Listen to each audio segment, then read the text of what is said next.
ಇವತ್ತು ಸಾರಿಗೆ ನೌಕರರಿಂದ ನಮ್ಮ ಬೆಂಗಳೂರಿನಲ್ಲಿ ದೊಡ್ಡ ಮಟ್ಟದಲ್ಲಿ ಪ್ರೊಟೆಸ್ಟ್ ಮಾಡಲಾಗ್ತಾ ಇದೆ. ದೊಡ್ಡ ಮಟ್ಟದಲ್ಲಿ ಪ್ರತಿಭಟನೆ ನಡೀತಾ ಇದೆ. ಅದು ಕೂಡ ರಾಜ್ಯ ಸರ್ಕಾರದ ವಿರುದ್ಧ, ಸಾರಿಗೆ ಇಲಾಖೆಯ ವಿರುದ್ಧ ಹಲವು ಬೇಡಿಕೆಗಳನ್ನು ಈಡೇರಿಸಬೇಕು. ಅಕಸ್ಮಾತ್ ಈ ಬೇಡಿಕೆಗಳನ್ನು ಈಡೇರಿಸಿಲ್ಲ ಅಂತಂದ್ರೆ ಈ ಒಂದು ಹೋರಾಟ ದೊಡ್ಡ ಮಟ್ಟದಲ್ಲೇ ಮಾಡ್ತೀವಿ ಅಂತ ಹೇಳಿ ಎಚ್ಚರಿಕೆಯನ್ನು ಕೊಟ್ಟಿದ್ದಾರೆ. ಹಾಗಾಗಿ ನಾಳೆಯಿಂದಲೇ ರಾಜ್ಯಾದ್ಯಂತ ಬಸ್ ಸಂಚಾರ ಸ್ಥಗಿತ ಆಗುತ್ತಾ? ನಾಳೆ ಸಾರಿಗೆ ಸಂಚಾರದಲ್ಲಿ ವ್ಯತ್ಯಾಸ ಸಾಧ್ಯತೆನಾ? ಬಿಎಂಟಿಸಿ ಹಾಗೂ ಕೆಎಸ್ಆರ್ಟಿಸಿ ಬಸ್ ನಾಳೆ ರಸ್ತೆಗೆ ಇಳಿಯೋದೇ ಡೌಟ್ ಅಂತ ಗೊತ್ತಾಗ್ತಾ ಇದೆ. ಫ್ರೀಡಂ ಪಾರ್ಕ್ನಲ್ಲಿ ಹೋರಾಟ ಆರಂಭಿಸಿರುವಂತಹ ಸಾರಿಗೆ ನೌಕರರು ಸರ್ಕಾರದ ಭರವಸೆಗೆ ಬಗ್ಗೋದಿಲ್ಲ ಅಂತ ಹೇಳಿ ಸರ್ಕಾರಕ್ಕೆ ಸಂದೇಶವನ್ನ ಕೊಡ್ತಿದ್ದಾರೆ. ಸಾರಿಗೆ ಸಚಿವರ ಭರವಸೆಯ ಬಳಿಕವೂ ನಿಲ್ಲದ ಹೋರಾಟ. ಇಂದು ಸಂಜೆ 4 ಗಂಟೆವರೆಗೂ ಕೂಡ ಸರ್ಕಾರಕ್ಕೆ ಡೆಡ್ ಲೈನ್ ಕೊಟ್ಟಿದ್ದಾರೆ. ಬೆಳಗ್ಗೆಯಿಂದಲೇ ಫ್ರೀಡಂ ಪಾರ್ಕ್ನಲ್ಲಿ ಸಾರಿಗೆ ನೌಕರರ ಜಮಾವಣೆ ಆಗ್ತಾ ಇದೆ. ಸರ್ಕಾರ ಅಂತಿಮ ತೀರ್ಮಾನಕ್ಕೆ ಬರಲಿಲ್ಲ ಅಂತಂದ್ರೆ ಬಸ್ ಬಂದ್ ಫಿಕ್ಸ್ ಅಂತ ಹೇಳ್ತಿದ್ದಾರೆ. ಇವತ್ತು ಸಂಜೆ ಅಷ್ಟರಲ್ಲಿ ಸರ್ಕಾರ ಅಂತಿಮವಾದಂತ ತೀರ್ಮಾನಕ್ಕೆ ಬರಬೇಕು, ಅವರ ಬೇಡಿಕೆಗಳನ್ನ ಈಡೇರಿಸಬೇಕು. ಇಲ್ಲ ಅಂತಂದ್ರೆ ನಾಳೆಯಿಂದ ಬಸ್ಗಳು ರಸ್ತೆಗೆ ಇಳಿಯೋದಿಲ್ಲ. ನೋ ಪೇ ನೋ ವರ್ಕ್ ಅನ್ನುವಂತ ಅಸ್ತ್ರವನ್ನ ಬಳಸ್ತಾ ಇದ್ದಾರೆ ಸಾರಿಗೆ ನೌಕರರು. ಹಾಗಾಗಿ ಇವತ್ತು ಸಂಜೆ ಅಷ್ಟರಲ್ಲಿ ಸರ್ಕಾರಕ್ಕೆ ಡೆಡ್ಲೈನ್ ಅನ್ನ ಕೊಟ್ಟಿರುವಂತದ್ದು. ಇವತ್ತು ಸಂಜೆ ಅಷ್ಟರಲ್ಲಿ ಒಂದು ತೀರ್ಮಾನಕ್ಕೆ ಬಂದಿಲ್ಲ ಅಂತಂದ್ರೆ ನಾಳೆಯಿಂದ ಬಸ್ ಬಂದು ಫಿಕ್ಸ್ ಅಂತ ಹೇಳಿ ಇದೀಗ ಆಕ್ರೋಶವನ್ನು ಹೊರಹಾಕ್ತಿದ್ದಾರೆ. ಫ್ರೀಡಂ ಪಾರ್ಕ್ನಲ್ಲಿ ದೊಡ್ಡ ಮಟ್ಟದಲ್ಲಿ ನಡೀತಾ ಇರುವಂತಹ ಪ್ರತಿಭಟನೆ ಇದು. ಬೆಳಗ್ಗೆಯಿಂದಲೇ ಫ್ರೀಡಂ ಪಾರ್ಕ್ನಲ್ಲಿ ಸಾರಿಗೆ ನೌಕರರು ಜಮಾಯಿಸಿದ್ದಾರೆ. ಸರ್ಕಾರ ಅಂತಿಮ ತೀರ್ಮಾನ ಮಾಡಬೇಕು ಅಂತ ಹೇಳಿ ಈಗಾಗಲೇ ಪ್ರತಿಭಟನೆ ಮಾಡ್ತಿದ್ದಾರೆ. ಇವತ್ತು ಬೆಳಗ್ಗೆಯಿಂದಲೇ ಬೆಂಗಳೂರು ಚಲೋ ಅಂತ ಹೇಳಿ ಕರೆ ಕೊಟ್ಟಿದ್ರು. ದೊಡ್ಡ ಮಟ್ಟದಲ್ಲಿ ಹೋರಾಟ ಮಾಡ್ತೀವಿ ಅಂತ ಹೇಳಿ ಎಚ್ಚರಿಕೆಯನ್ನ ಕೊಟ್ಟಿದ್ರು. ಅದರಂತೆ ರಾಜ್ಯ ಸರ್ಕಾರ ಎಷ್ಟೇ ಬಾರಿ ಮನವೊಲಿಸಿದ್ರು ಕೂಡ, ಎಷ್ಟೇ ಕನ್ವಿನ್ಸ್ ಮಾಡಿದ್ರು ಕೂಡ ನಾವು ಮಾಡೋ ಹೋರಾಟ ಮಾಡೇ ಮಾಡ್ತೀವಿ ಅಂತಿದ್ದಾರೆ. 76 ವೇತನ ಹಿಂಬಾಕಿ ಬಿಡುಗಡೆ ಏಕಪಕ್ಷೀಯ ತೀರ್ಮಾನ. ಸರ್ಕಾರದ ಏಕಪಕ್ಷೀಯ ತೀರ್ಮಾನಕ್ಕೆ ಸಾರಿಗೆ ನೌಕರರು ಇಲ್ಲಿ ಕಿಡಿಕಾರ್ತಿದ್ದಾರೆ. ಜಂಟಿ ಕ್ರಿಯಾ ಸಮಿತಿಯೊಂದಿಗೆ ಚರ್ಚಿಸಿ ಒಡಂಬಡಿಕೆಗೆ ಒತ್ತಾಯ. ಸರ್ಕಾರ ಮಾತುಕತೆ ನಡೆಸದೆ ನಿರ್ಧಾರವನ್ನ ಕೈಗೊಂಡಿದ್ದಕ್ಕೆ ಆಕ್ರೋಶವನ್ನ ಹೊರಹಾಕ್ತಿದ್ದಾರೆ. ಬೇಡಿಕೆಗಳನ್ನ ಈಡೇರಿಸುವವರೆಗೂ ಕೂಡ ಹೋರಾಟ ಮುಂದುವರಿಸ್ತೀವಿ ಅಂತ ಹೇಳಿ ಎಚ್ಚರಿಕೆ ಕೊಡ್ತಿದ್ದಾರೆ. ತಕ್ಷಣ ಸಭೆ ಕರೆದಿಟ್ಟು ಸಮಸ್ಯೆ ಬಗೆಹರಿಸಬೇಕು ಅಂತ ಹೇಳಿ ಬಿಗಿ ಪಟ್ಟನ್ನ ಹಿಡಿದಿದ್ದಾರೆ. ಸರ್ಕಾರ ನಿರ್ಧಾರ ಮರುಪರಿಶೀಲನೆ ನಡೆಸಿಲ್ಲ ಅಂತಂದ್ರೆ ಹೋರಾಟ ತೀವ್ರವಾಗಿ ಮಾಡ್ತೀವಿ ಅಂತ ಹೇಳ್ತಿದ್ದಾರೆ. ಅದರಲ್ಲೂ ಕೂಡ 38 ತಿಂಗಳಿಂದ ಸಂಬಳ ಆಗಿಲ್ಲ. ಆ ಒಂದು ಸಂಬಳ ಕೊಡಿ ಅಂತಂದ್ರೆ 38ರಿಂದ ಈಗ 26 ತಿಂಗಳಿಗೆ ಹೋಗಿದ್ದಾರೆ.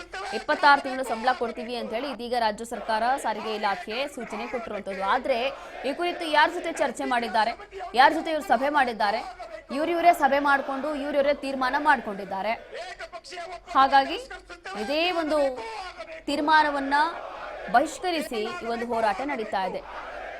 ಇದೇ ಸಂದರ್ಭದಲ್ಲಿ ಅಂದ್ರೆ ಫ್ರೀಡಂ ಪಾರ್ಕ್ ನಲ್ಲಿ ನಡೀತಾ ಇರುವಂತಹ ಪ್ರತಿಭಟನಾಕಾರರ ಜೊತೆ ನಮ್ಮ ಪ್ರತಿನಿಧಿ ರವಿ ಚಿಟ್ಚಾಟ್ ಮಾಡಿದ್ದಾರೆ. ಹಾಗಾದ್ರೆ ಅಲ್ಲಿರುವಂತಹ ಜನ ಏನ್ ಹೇಳಿದ್ದಾರೆ ಬನ್ನಿ ನೋಡೋಣ. ಸರ್, ಈಗಾಗಲೇ ಪ್ರೊಟೆಸ್ಟ್ ಮಾಡ್ತಾ ಇದ್ದೀರಾ.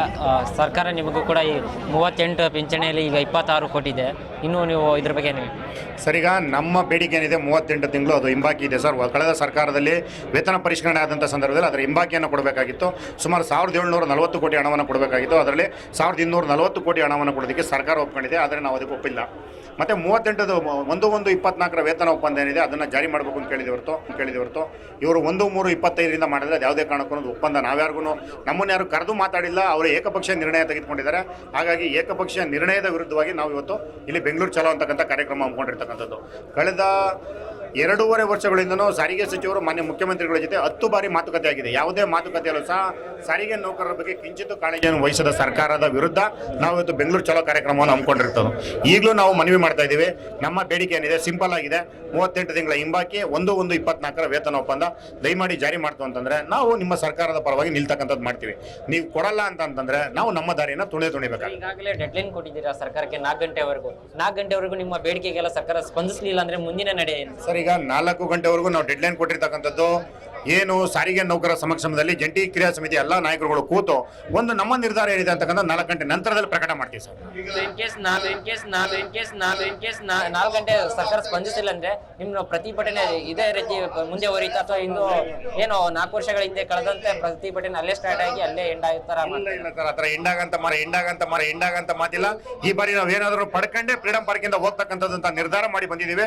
ನಾವು ಅದನ್ನು ತೆಗೆದುಕೊಂಡೇ ಹೋಗ್ತಕ್ಕಂಥದ್ದು ಅಂತಕ್ಕಂಥದ್ದು ಸ್ಪಷ್ಟವಾಗಿ ಹೇಳ್ತೀನಿ ಸರ್. ಸರ್ ಈಗ ಆಲ್ಮೋಸ್ಟ್ ಸಾರಿಗೆ ಸಚಿವರು ನಿಮ್ಮಲ್ಲಿ ಸಂಪರ್ಕ ಯಾರಾದ್ರೂ ಏನು ಸಂಪರ್ಕ ಮಾಡಿದ್ದೀರಾ? ನಿಮ್ಗೇನಾದ್ರೂ ಬೇಡಿಕೆಗಳು ಕೊರತೆ? ಸರ್, ಆಡಳಿತ ಮಂಡಳಿ ಆಗಿರ್ಬೋದು, ಸರ್ಕಾರ ಆಗಿರ್ಬೋದು, ನಮ್ಮ ಜಂಟಿ ಸಮಿತಿಯ ನಾಯಕರನ್ನ ಯಾರನ್ನೂ ಸಹ ಸಂಪರ್ಕ ಮಾಡಿಲ್ಲ. ನಾವೀಗಲೂ ನಿಮ್ಮ ವಾಹಿನಿ ಮುಖಾಂತರ ಕೇಳ್ಕೊತಾ ಇದ್ದೀವಿ.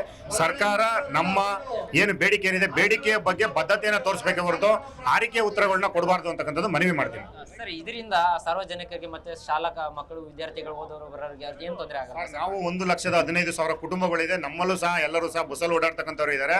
ನಮಗೆ ಆಗ್ತಾ ಇರ್ತಕ್ಕಂಥ ನೋವನ್ನ, ನಮಗೆ ಆಗ್ತಾ ಇರ್ತಕ್ಕಂಥ ಕಷ್ಟವನ್ನ ಸಾರ್ವಜನಿಕರ ಮುಂದೆ ತೋರ್ಕೊಡೋದಕ್ಕೋಸ್ಕರನೇ ಈ ಬೆಂಗಳೂರು ರ್ಯಾಲಿ ಅಂತಕ್ಕಂಥ ಕಾರ್ಯಕ್ರಮವನ್ನು ಹಮ್ಮಿಕೊಂಡಿರ್ತಕ್ಕಂಥದ್ದು. ನಾವು ಇವತ್ತು ಅರ್ಧ ಹೊಟ್ಟೆಯಲ್ಲಿ ಕೆಲಸ ಮಾಡ್ತಾ ಇದ್ದೀವಿ. ಹಸಿದ ಹೊಟ್ಟೆಯಲ್ಲಿ ಕೆಲಸ ಮಾಡಿಕೊಂಡು ಸಾರ್ವಜನಿಕರನ್ನ ಒಂದು ಕಡೆಯಿಂದ ಒಂದು ಕಡೆ ತಲುಪಿಸ್ತಕ್ಕಂಥ ಕೆಲಸ ಮಾಡ್ತಾ ಇದ್ದೀವಿ. ದಿನನಿತ್ಯ ಕರ್ನಾಟಕ ರಾಜ್ಯದಲ್ಲಿ 1.5 ಕೋಟಿ ಸಾರ್ವಜನಿಕರಿಗೆ ಸಂಪರ್ಕವನ್ನು ಕೊಡ್ತಾ ಇರ್ತಕ್ಕಂಥ ಸಾರಿಗೆ ಸಂಸ್ಥೆ.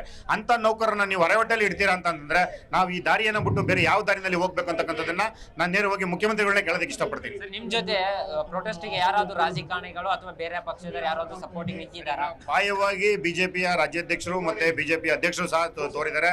ನಾವು ಇಲ್ಲಿ ರಾಜಕಾರಣವನ್ನ ಮಾಡೋದಕ್ಕೆ ಬಂದಿಲ್ಲ. ನಾವು ಸಂಘಟನಾತ್ಮಕವಾಗಿ ಪ್ರತಿಭಟನೆ ಮಾಡ್ತಾ ಇದ್ದೀವಿ. ನಾವು ಎಲ್ಲರನ್ನು ಕನ್ನಡ ಪರ ಸಂಘಟನೆಗಳು, ರೈತ ಪರ ಸಂಘಟನೆಗಳು, ರಾಜ್ಯದ ವಿರೋಧ ಪಕ್ಷದವರನ್ನು ಸಹ ಬೆಂಬಲ ಕೇಳಿದ್ದೀವಿ. ಯಾರೇ ಬಂದು ಮುಕ್ತವಾಗಿ ಬೆಂಬಲ ಕೊಟ್ಟರು ನಾವು ಅದನ್ನು ಸ್ವಾಗತ ಮಾಡ್ತೀವಿ. ಯಾಕಂದ್ರೆ ನಾವು ಸಂಘಟನಾತ್ಮಕವಾಗಿ ನಾವು ಸರ್ಕಾರದ ಮುಂದೆ ಏನು ಕೇಳೋದಕ್ಕೆ ಹೋಗಿದ್ದೀವಿ ಅದನ್ನ ಕೊಡಬೇಕು ಅಂತಕ್ಕಂಥದ್ದಷ್ಟೇ ನಮ್ಮ ಪ್ರಮುಖವಾದಂಥ ಬೇಡಿಕೆ. ರಾಜ್ಯದ ಮೂಲೆ ಮೂಲೆಯಿಂದ ಬಂದಿದ್ದಾರೆ ಅಥವಾ ಬೆಂಗಳೂರು ಅಥವಾ ಇಲ್ಲಿ ಸುತ್ತಮುತ್ತ? ಇಡೀ ಕರ್ನಾಟಕ ರಾಜ್ಯದ ಮೂಲೆ ಮೂಲೆಯಿಂದನೂ ಸಹ ಒಂದೊಂದು ಘಟಕದಿಂದ 10, 20, 50, 5 ಈ ಥರ ಎಲ್ಲ ಥರದಲ್ಲೂ ಬಂದಿದ್ದಾರೆ ಸರ್. ಕನಿಷ್ಠ 4 ಕಾರ್ಪೊರೇಷನ್ನಿಂದ 12 ಗಂಟೆಯ ನಂತರದಲ್ಲಿ ಕನಿಷ್ಠ ಒಂದು 5,000 ರಿಂದ 10,000 ಜನ ಸೇರ್ತಕ್ಕಂಥ ಸಂಭವ ಇದೆ ಸರ್. ಜಗದೀಶ್ ಅಂತೇಳಿ KSRTC ನೌಕರ ಸಂಘ. ಮುಸ್ಕರ ಮುಸ್ಕರ ಮುಸ್ಕರ 30 ತಿಂಗಳ ಅರಸನ್ನು ಕೊಡ್ತಿದ್ರೆ ಮುಸ್ಕರ ಮುಸ್ಕರ